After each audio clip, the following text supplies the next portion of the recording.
Hello students, how are you all. आज हम start करेंगे पार्ट 2, जिसका लेसन है 9th lesson, direct proportion and inverse proportion. तो ये बहुत ही इंटरेस्टिंग है और बहुत ही सिंपल है। आप लोग अगर ध्यान से देखोगे तो इसमें आप लोगों को समझ में आ जाएगा what is direct proportion and what is inverse proportion. दोनों जो है प्रोपोर्शन, इसमें क्या डिफरेंस है ये आप लोगों को आसानी से समझ में आ जाएगा। तो यहाँ पर मैं आप लोगों को एक एग्जाम्पल देती हूँ जो दिया गया है। इसके अकॉर्डिंग मैं दूसरा थोड़ा एग्जाम्पल आपको देती हूँ। सपोज़ आप लोगों ने एक रोटी में जो गोल रोटी होती है हमारी, उसके 2 पार्ट किए, ठीक है। तो 2 पार्ट होने के बाद अगर हम उसमें और एक पार्ट करते हैं तो क्या हो जाएगा, वो 4 बन जाएंगे। और फिर से एक बार उसको ऐसे हमने कट किया तो फिर 6 हो जाएंगे। मतलब यहाँ पर क्या हो रहा है, जितने बार हम उसको तोड़ेंगे उतने बार उसके पार्ट्स बढ़ते जाएंगे। मतलब तोड़ने का काउंटिंग भी बढ़ रहा है। पहले 1 टाइम किया, फिर 2 टाइम किया, फिर 3 टाइम किया। तो जैसे काउंटिंग वो बढ़ेगा वैसे वैसे ही क्या होगा, यहाँ पर रोटी के जो पीसेस है वो भी बढ़ते जाएंगे। मतलब साइमल्टेनियसली क्या हो रहा है, दोनों बढ़ने वाले हैं, दोनों इंक्रीज होने वाले हैं। ओके, तो इसमें हम इसे क्या और जो रोटी है वो सेम रहेगी, मतलब वो कांस्टेंट रहेगी। रोटी छोटी बड़ी नहीं होने वाली है।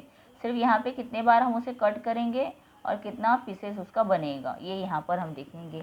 उसके बाद एक एग्जांपल यहाँ दिया गया है कि हमको एक सर्कल दिया है, इसमें हम डायमीटर ड्रॉ करते हैं। तो एक डायमीटर ड्रॉ करो तो 2 पार्ट बन गए, 2 डायमीटर ड्रॉ करो 4 पार्ट्स बन गए, 3 डायमीटर ड्रॉ करो तो 6 पार्ट्स हो गए, 4 डायमीटर ड्रॉ करो तो फिर 8 पार्ट्स हो जाएंगे। मतलब नंबर ऑफ यहाँ पर डायमीटर क्या हो रहा है, इंक्रीज हो रहा है। Number of part also increase हो रहा है। तो 1 डायमीटर मेक्स 2 पार्ट्स। तो यहाँ पर हम आंसर लिखते हैं 2 part of a circle, 2 diameter make 4 part of a circle and 4 diameter make 8 part of circle. तो इसमें आप देखोगे नंबर ऑफ डायमीटर कितने हैं, 1। फिर नंबर ऑफ डिवीजन कितना हुआ, 2 हुआ। नंबर ऑफ डायमीटर 2 हो गए तो डिवीजन कितना हुआ, 4 हुआ। नंबर ऑफ डायमीटर 3 हो गए तो डिवीजन कितना हुआ, 6 हुआ। नंबर ऑफ डायमीटर कितने हैं, 4 हैं, तो उसका डिवीजन हुआ 8। तो इसका here the ratio of the number of diameter to the numbers of the division remain constant. अभी रेशियो क्या है ये मैं आप लोगों को दिखाती हूँ। तो इसके लिए मैं आपको पेंसिल से थोड़ा यहाँ पे वर्क करके दिखाती हूँ ताकि इजीली अच्छे से समझ में आ जाए।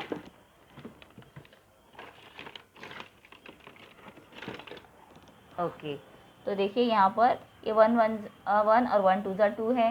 उसके बाद 2 1 ज़ा 2, 2 2 ज़ा 4, 3 1 ज़ा 3, 3 2 ज़ा 6, 4 1 ज़ा 4, 4 2 ज़ा 8। तो यहाँ पर आप देख रहे हो कि ये 1/2, 1/2, 1/2, 1/2, इसका जो रेशियो है, ये कितना है, ये 1/2 है। ठीक है, तो ये कम ज़्यादा नहीं होगा, ये रेशियो रिमेन कांस्टेंट। कांस्टेंट मतलब क्या रहेगा, इक्वल। कांस्टेंट मतलब क्या है, इक्वल, सेम, जिसे हम सेम भी कहते हैं। ओके, फिर यहाँ पर एक एग्जाम्पल दिया है। ये एग्जाम्पल बहुत सिंपल है, आप लोगों को एकदम झट से समझ में आ जाएगा। देखो, the number of notebooks that the students of government school received in shown in the table below. तो अभी नंबर ऑफ यहाँ पे चिल्ड्रन है और नंबर ऑफ नोटबुक्स है। तो अगर 15 बच्चे हैं तो 90 बुक्स वो लोग डिस्ट्रीब्यूट कर रहे हैं। नंबर्स ऑफ बुक कितने, 90। 12 है तो फिर 72 में ही हो जाएगा। 10 है तो फिर 60 लगेंगे और 5 चिल्ड्रन है तो 30 लगेंगे। तो यहाँ पर हमें देखना है कि कितने बुक्स एक बच्चे को मिले होंगे, ये अगर हमें देखना है तो इसके लिए हम क्या करेंगे, तो जैसे हमने यहाँ पर लिखा हुआ था ऐसे ही यहाँ पर लिखा है number of children and number of notebooks. तो 15/90, 12/72, 10/60, 5/30। ये 1/6 कहाँ से आ गया, तो इसे हम फाइंड करते हैं। तो 15 1 ज़ा 15, 15 6 ज़ा 90, 12 1 ज़ा 12, 12 6 ज़ा 72, 10 1 ज़ा 10, 10 6 ज़ा 60, 5 1 ज़ा 5, 5 6 ज़ा 30। मतलब सबका रेशियो कितना आ रहा है, 1/6। ये ज़्यादा और कम नहीं हो रहा है। In other word the ratio 1/6 remain the same, मतलब कांस्टेंट। ठीक है, आप समझ रहे हो, कांस्टेंट मतलब सेम, ये सेम रहेगा, ये ज़्यादा कम नहीं होगा। इन द एग्जाम्पल अबव, यहाँ पर एग्जाम्पल में अभी आपको क्या समझ में आया? जब आपने देखा 15 स्टूडेंट थे तो नोटबुक्स 90 है, स्टूडेंट कम हो गए तो नोटबुक्स भी कम हो गए, और स्टूडेंट कम हो गए तो और नोटबुक कम हो गए हैं, और कम हो गए फिर और कम हो गया। मतलब यहाँ पर एक कम हो रहा है तो दूसरा भी कम ही हो रहा है, एक डिक्रीज हो रहा है तो दूसरा भी डिक्रीज हो रहा है। उल्टे साइड से देखो, 5 है, यहाँ पे 30 है, यहाँ पे बढ़ गए हैं तो यहाँ पर भी बढ़ गया, इधर यहाँ पे बढ़ गया है नंबर्स ऑफ चिल्ड्रन, तो ये नोटबुक्स भी बढ़ गए हैं, नंबर ऑफ चिल्ड्रन और बढ़ गए, 15 हो गए तो नंबर ऑफ नोटबुक भी 90 हो गए। मतलब क्या हो रहा है? इंक्रीज हो रहा है। देखो आप राइट साइड से देखोगे तो इंक्रीज हो रहा है, लेफ्ट से देखोगे तो डिक्रीज हो रहा है। बट अगर इंक्रीज हो रहा है तो दोनों इंक्रीज होगा, मतलब ऊपर ऊपर जाएगा, डिक्रीज होगा तो दोनों डिक्रीज होगा, मतलब सेम एक्टिविटी दोनों साइड से चलेगी। ऐसे नहीं कि एक बढ़ रहा है एक कम हो रहा है, दोनों इक्वली काम करेंगे। तो ऐसे इसको हम क्या कहते हैं? This is called as direct proportion. इसे हम क्या कहते हैं? Direct proportion. In example above we see that when the number of diameters increases the number of divisions also increase, number of diameter increase, number of division also increase. As the number of children decreases, यहाँ पे decrease हो रहे हैं, then the number of diameter and the numbers of divisions are in the direct proportion, as are the number of students and the numbers of notebook। जिस तरह से यहाँ पे बढ़ रहा था तो बढ़ रहे थे उसके पार्ट, वैसे नंबर ऑफ चिल्ड्रन बढ़ रहे हैं तो नंबर ऑफ बुक्स भी बढ़ेंगे, या नंबर ऑफ चिल्ड्रन कम होंगे तो बुक्स भी कम होंगे। मतलब एक घट रहा है तो दूसरा भी घटेगा। ठीक है, बहुत ही सिंपल वे में बता रही हूँ। तो ये एग्जाम्पल आप लोगों को प्रैक्टिस भी करना है, एग्ज़ाम के लिए आ सकता है। तो this way you just have to find. आप लोगों को यहाँ पर ना ऐसे match fill in the blanks दे सकते हैं, तो आप लोगों को आंसर फाइंड करना है कि ये 15/90 दिया है, तो फिर यहाँ पर 72 है तो इसमें कितना आएगा। तो कैसे फाइंड करोगे आप? तो आपने यहाँ पर कांस्टेंट देख लिया ना, 1/6 है, तो क्या करना है? 72 को 6 से डिवाइड करना है। तो जब आप 72 को 6 से डिवाइड करोगे तो 6 1 जा 6, 12, 6 2 जा 12, तो आ गया 12। तो ये 12 आंसर। और जब यहाँ पे हमको देखो, जो स्मॉलर नंबर फाइंड करना है तो डिवाइड करो, और बिगर नंबर फाइंड करना है तो मल्टीप्लाई करो। तो यहाँ पर क्या करोगे? 10 मल्टीप्लाइड बाय 6 करोगे तो आपको मिलेगा 10 6 जा 60। समझा? स्मॉल क्वांटिटी फाइंड करने के लिए यूज़ करना है डिवीजन, और बिगर क्वांटिटी फाइंड करने के लिए क्या करना है? मल्टीप्लिकेशन। ओके, उसके बाद आगे सेकंड एग्जाम्पल दिया है, ये भी देख लेती हूँ, क्योंकि आप लोगों को एग्जाम्पल्स आते हैं एग्ज़ाम में सॉल्व करने के लिए, तो फिर डिफ़िकल्टी नहीं होनी चाहिए कोई भी। ये ऐसे क्यों घूम रहा है बार बार? ओके चलो, अब यहाँ पर एग्जाम्पल दूसरा देखते हैं। इफ़ 10 पेन्स कॉस्ट 60 रुपीज़, अगर 10 पेन मैं लाती हूँ तो कितने रुपीज़ के हैं? 60 रुपीज़ के। What is the cost of 13 such pens, तो अगर मैं 13 वैसे ही सेम 13 पेन लाऊंगी तो मुझे कितना पेड करना पड़ेगा? Let us suppose the cost of 13 pens is x rupees, तो 13 पेन का कॉस्ट हम समझेंगे x रुपीज़ है। तो the number of the pens and their cost vary in direct proportion, और कभी भी सम सॉल्व करते हुए आप लोगों को लिखना है कि वो कौन सा प्रोपोर्शन है। तो ये कौन सा है? Direct proportion. So let us express the ratio and obtain an equality। तो यहाँ पर देखो, अभी जब भी डायरेक्ट प्रोपोर्शन होगा तो आपको डिवीजन फॉर्म में लिखना है। मैं यहाँ पर लिख कर देती हूँ, डिवीजन फॉर्म में लिखना है, ये याद रखो।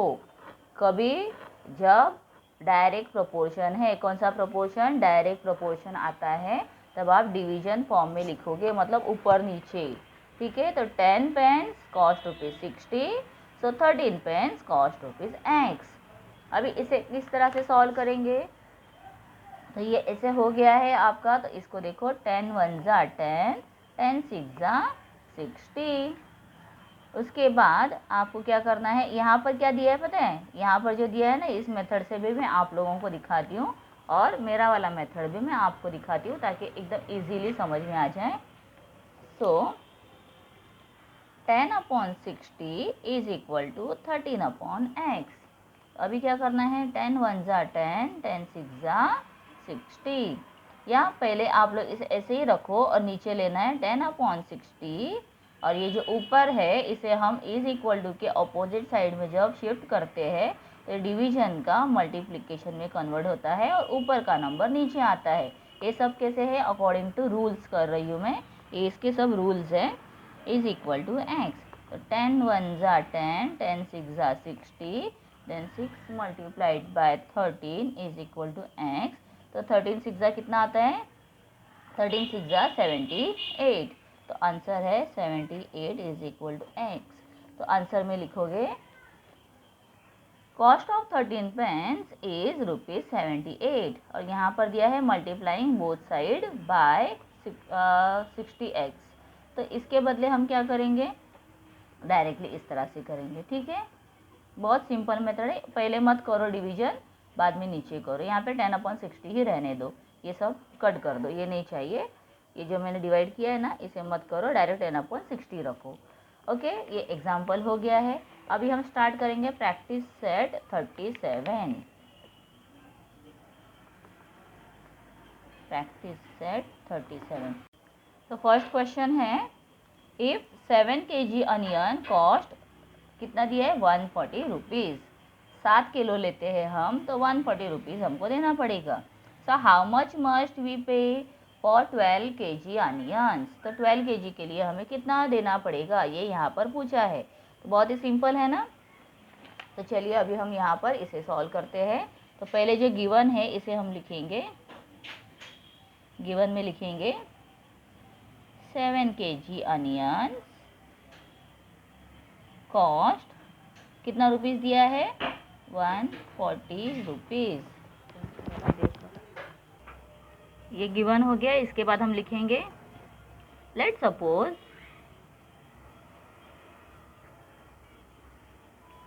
द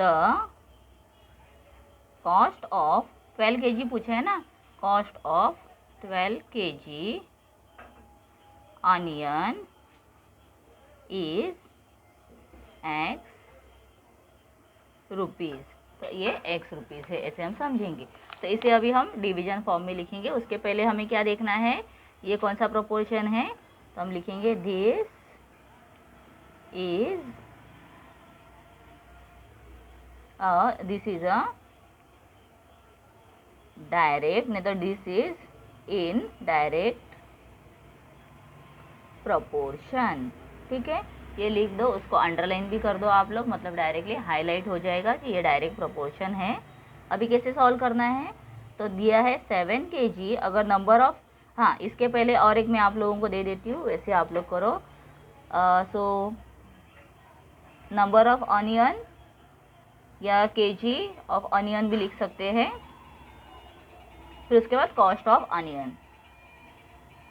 तो यहाँ पर हम लिखेंगे kg ऑफ ऑनियन, और यहाँ पर नीचे लिखेंगे कॉस्ट ऑफ ऑनियन। तो ये कितना है, 7 kg दिया है, कॉस्ट दिया है 140।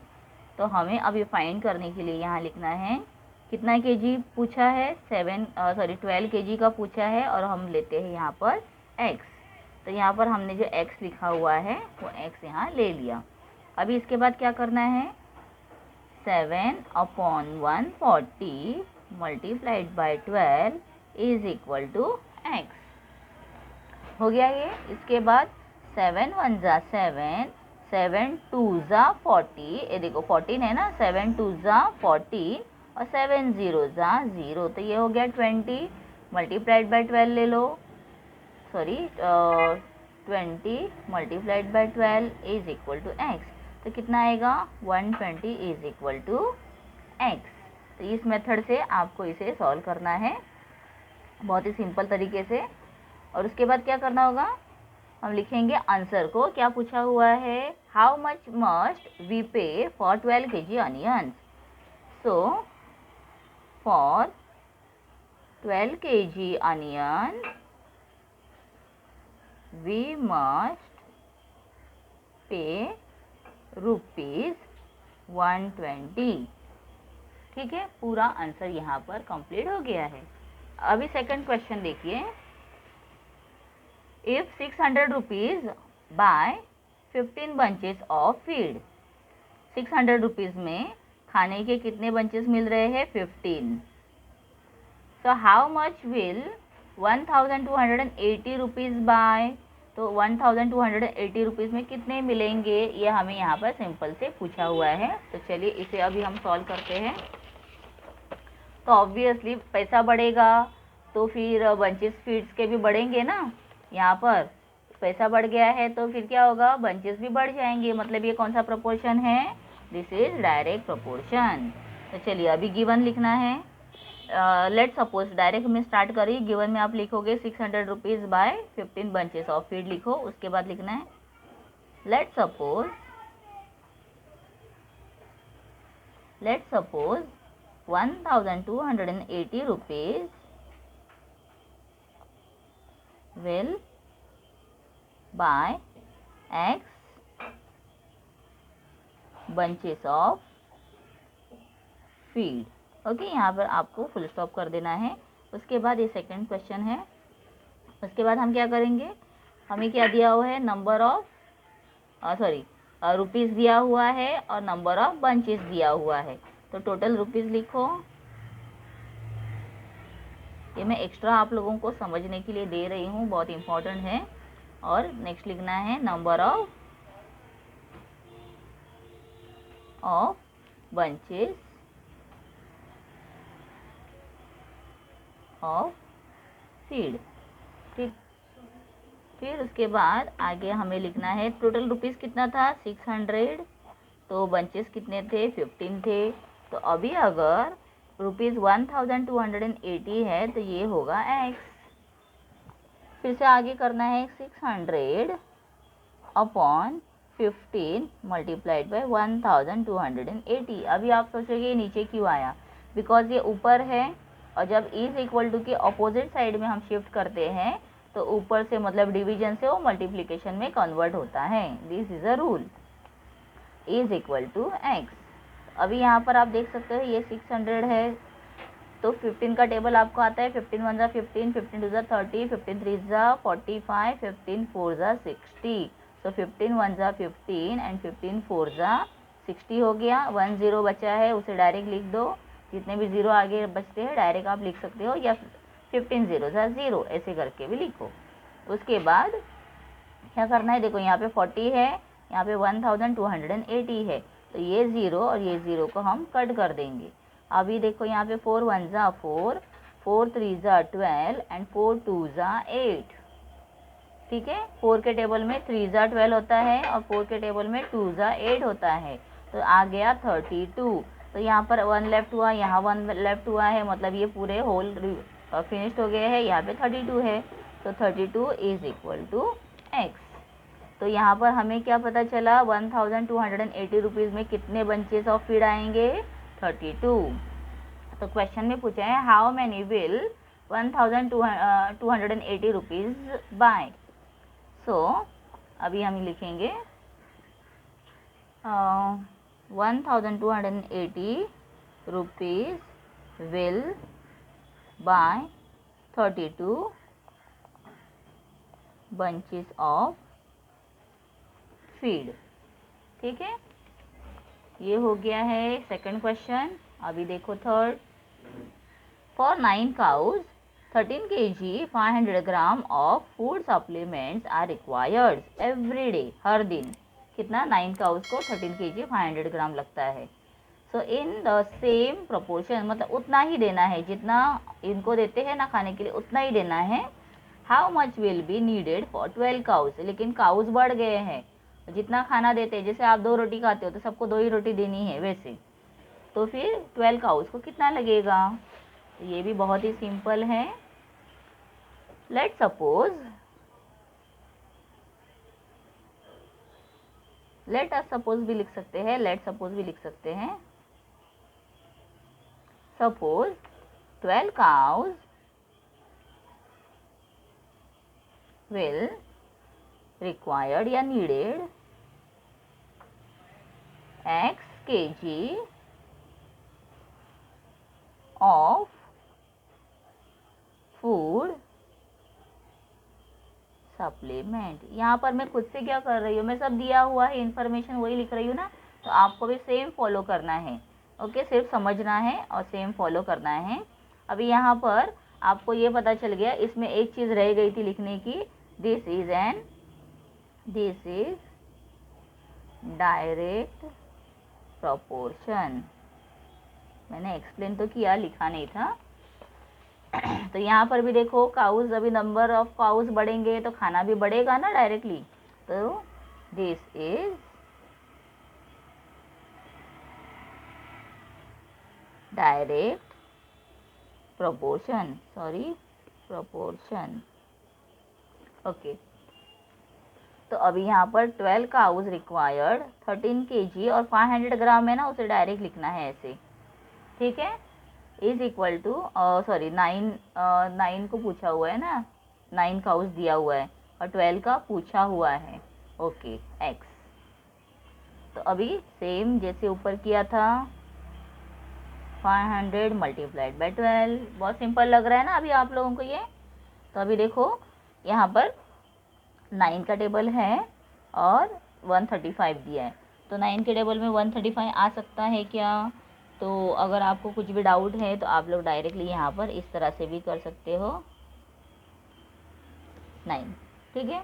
तो 9 1 ज़ा 9, 10 11 12 13, कितना 4 लेफ्ट हुआ और ये 5 आ गया नीचे, तो 9 5 ज़ा 45, 2 0 बच गए हैं ना, तो इसे डायरेक्टली ऊपर ऐड कर दो, तो क्या हो गया, 9 1 ज़ा 9 और नीचे आ गया 1500। So 1500 multiplied by 12 is equal to x। तो अभी यहाँ पर आपको मल्टीप्लिकेशन करना है, 12 5 ज़ा, तो पहले दोनों ज़ीरो नीचे ले लो, क्योंकि लास्ट के जो ज़ीरो रहते हैं ना उसे हम डायरेक्टली नीचे ले सकते हैं। 12 5 ज़ा 60, 6 कैरी करो, 12 1 ज़ा 12, 13 14 15 16 17 और 18, तो आ गया है 18। तो यहाँ पर यूनिट टेंस 100 में आप देखोगे ये जो 3 नंबर होते हैं ये होते हैं ग्राम में, और 1000 10,000 के नंबर्स होते हैं केजी में। तो यहाँ पर 18 kg is equal to x लिखो, तो डायरेक्ट हम इतना लिखने के बदले पॉइंट ऐसे लिखकर केजी फिर 000 ग्राम ऐसे नहीं लिखेंगे, हम डायरेक्टली क्या लिखेंगे, 18 kg कंप्लीट है ना, ये ग्राम कुछ भी नहीं है, इसके लिए आंसर में लिखेंगे 18 kg food supplement required for 12 cows. Okay, तो हम आंसर में लिखेंगे 18 kg food supplement is required, नहीं तो विल रिक्वायर्ड फॉर 12 काउज, और for 12 cows 18 kg food supplement will required, ऐसे भी लिख सकते हो, ठीक है। बहुत सिंपल, सब कुछ क्वेश्चन में दिया है, सिर्फ फाइंड करना है और उसे फॉलो करना है। तो इसके बाद 4th क्वेश्चन देखेंगे। The cost of 12 quintals of soybean is 36,000 rupees. 12 quintal का कितना है, 36,000 है, तो 8 क्विंटल मतलब कम हो गए ना, तो कम हो जाएंगे तो ये भी अमाउंट कम होगा, तो कौन सा प्रोपोर्शन है, डायरेक्ट प्रोपोर्शन। तो how much will 8 quintal cost? Let's suppose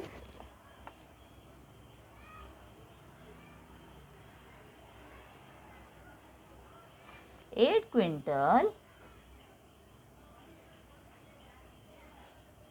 soybean cost rupees x. तो अभी डायरेक्ट लिखेंगे 12 क्विंटल 36,000 एंड 8 क्विंटल x 1000। तो again 12 upon 36,000 multiplied by 8 is equal to x. X को नीचे ऊपर कुछ भी लिखने की ज़रूरत नहीं, मिडल में आप लोग डायरेक्टली लिख दो।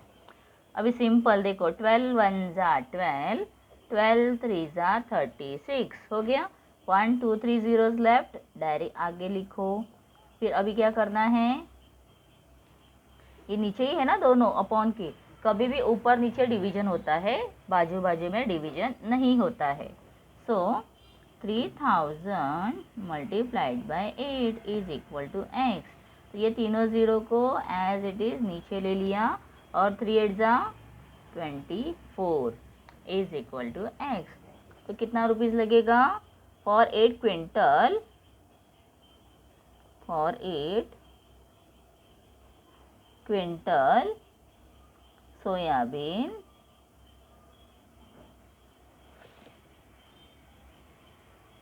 Okay 8 quintal of soybean will cost rupees 24,000। Done. Okay, अब इसमें ये प्रैक्टिस सेट का सबसे लास्ट क्वेश्चन है। 2 मोबाइल्स कॉस्ट रुपीज 16,000। 2 मोबाइल लेते हैं तो 16,000। अभी 2 को देखो यहाँ पे नंबर्स में दे दिया है लोगों ने, वर्ड्स में, तो इसके लिए हाईलाइट करती हूँ, समझ में आना चाहिए। So how much money will be required to buy 13 such mobiles. लेकिन अभी कितने लेने हैं, 13 मोबाइल लेने हैं। अरे बाप रे, बहुत सारे। चलो तो देखते हैं। अभी बर्थडे में रिटर्न गिफ्ट तो नहीं देना है इतना महंगा, शायद किसी और पर्पज़ से लेते होंगे।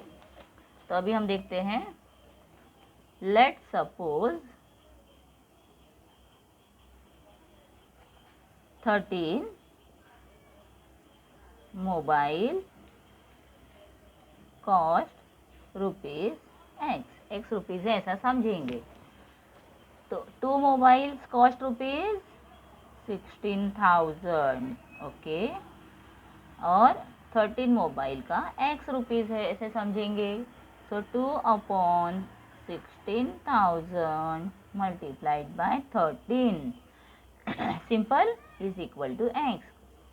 2 के टेबल में 16 आता है, 2 8 जा 16, तो 2 1 जा 2, 2 8 जा 16। आगे क्या करना है, यस तीनों ज़ीरो को यहाँ पर ले लिया। 8,000, तो ये 8,000 ना एक्चुअली एक मोबाइल का प्राइस है। यहाँ देखो 16,000 में 2 आते हैं, तो 8,000 में एक आ गया ना। तो ये कभी भी जो फाइंड होता है ना आंसर, ये क्या होता है, ये वन थिंग का, एक का क्वांटिटी हमें बताता है। तो 8,000 multiplied by 13 is equal to x. तो 13 का टेबल बोलो, आता है आपको, नहीं तो डायरेक्टली क्या करना है, 13 मल्टीप्लाइड बाय 8। 8 3 जा 24, 8 1 जा 8, 9 10। तो यहाँ पर ले लिया 104, और आगे के तीनों ज़ीरोज़ आगे ऐसे एज इट इज़। तो क्या हो गया, यूनिट 10 100 1000 10,000 लाख। तो 1,04,000 rupees required for 13 such mobiles. So 1,04,000 rupees, 1,04,000 required for 13 such mobiles।